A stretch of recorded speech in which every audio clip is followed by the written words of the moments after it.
Let's take some pictures.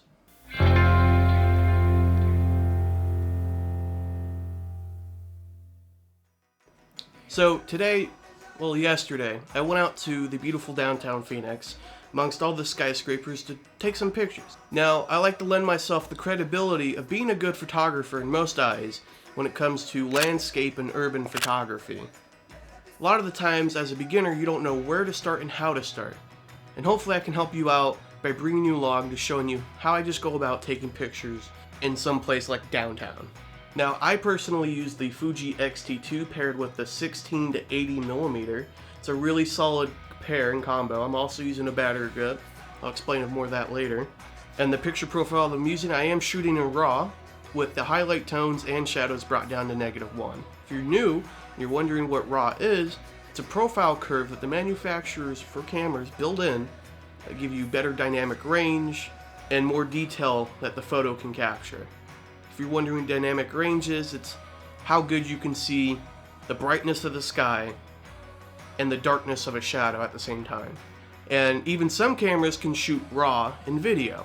So like my Sony A6300, which is I'm using right now for these talking shots, is shooting in S-Log2.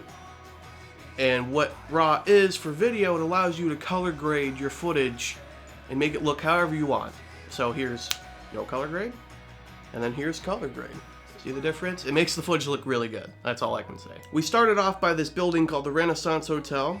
The windows and the shape of the building make for some really amazing architecture images, in my opinion. It's a really good looking building. Shooting in manual, taking control over the shutter speed, ISO, and white balance, I was able to capture the shot I wanted. Anyways, my dad said he saw a place on the drive-in about a block away. He thought it looked nice, so we started to head over. We stopped by this plaza by the Chase Tower in our city, got these little gems, and all these pictures were edited with the dark urban preset, which I made for cityscapes just like this. Also, my tip to you as a beginner, shoot in manual. I know it's daunting, you don't know what settings, what dials do what, but take an hour out of your day at any time and just run through the settings. Mess with the dials, see what dials do what. Search up some videos on YouTube. It's the best place to learn. That's kind of where I learn most of my stuff, funny enough. Like Skillshare. Not sponsored, but it's a really good site, and you can probably find somebody who is, get a link, and they'll give you 2 months for free. It's a really good site to learn photography. I'll quickly run through what each one is. So aperture is the blur, or the bokeh. So meaning this lens is a f1.4. That's how I can get this separation of this background with all blurred out. This lens right here for my A6300 is an 18-105 f4. It's a really solid lens, but it doesn't have that good of blowout for the background. On my Fuji is a 16-80 f4. Still, again, doesn't have the best blowout for the background. Shutter speed being how fast your camera takes a picture. So some cameras can go to 1/4000. Some cameras can go to 1/8000. Some cameras use their electronical and mechanical shutters at the same time, so my Fuji X-T2 can go all the way up to 1/32,000th of a second. ISO being the digital brightening of an image. Stopping by an alley that I thought looked nice, but it turns out the idea was there, but the execution wasn't. Don't ever get discouraged if a lot of your shots during your shoot don't turn out how you were planning. I took over 300 images on this shoot, but I only kept 63. Not every shot's going to come out great. And if you're wondering why I'm always looking through the back of my camera or through the viewfinder, it gives you a better perspective of what the camera sees. You know, because you can always look around with your eyes, looking around, see what looks good. But as soon as you look through that viewfinder or the back of your screen, because some of these shots didn't look good in the eye, but through the camera, they looked amazing. We got to the spot where my dad was talking about. It was a really nice location, but it was more better for video. I still got these pictures, but it just wasn't what I was looking for. On the way back, just about 100 feet behind us, there's this parking garage that had really nice copper fencing. And I knew in my mind with the colors I had planned out is going to look really good. I mean, take a look at this image. And just in case the question does come up, this video was filmed with the talking shots and in downtown with the Sony A6300. In downtown, I was using the 18-105 f4 GOIS lens. The really good lens, bang for your buck for sure. Gives you really nice sharp and gives you really great colors. Waiting for the light rail to pass, we continued our walk forward towards the next spot. got these shots.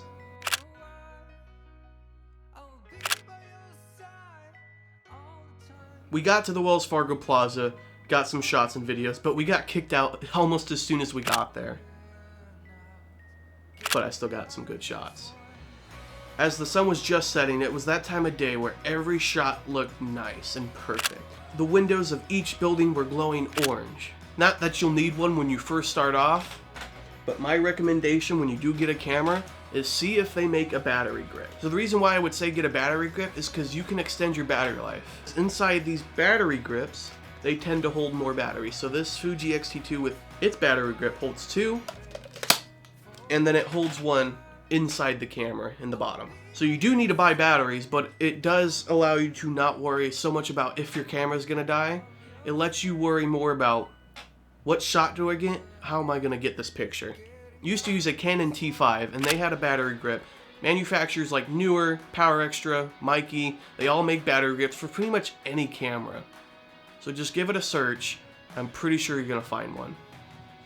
I saw this nice Buick. It had some really nice gray/silver color, and with the orange of the sky and the streetlights reflecting on it, I had to take a picture. I mean, look at it.